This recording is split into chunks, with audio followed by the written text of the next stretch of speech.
عادي والليل ثقيل والبرد داخل العظم. القطة كانت قاعدة لوحدها ملفوفة حوالين نفسها تحت عربية قديمة. شخص معدي سمع صوتها وبص بس كمل طريقه. نزلت نقطة مطر وبعديها 10 وبقت الأرض مبلولة.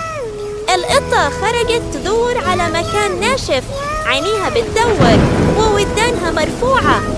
لمحت كرتونة قديمة جنب عمود نصه مكسور. جريت ناحيتها بسرعة وحشرت نفسها جواها. جسمها بيرتعش من البرد بس عينيها لسه مفتوحة. ريحة أكل عدت في الهواء، فرفرت جواها لحظة أمل. قعدت مستنية حد يظهر بس ما حدش جه. رجعت تلف نفسها تاني بس دموعها كانت نازلة من غير صوت.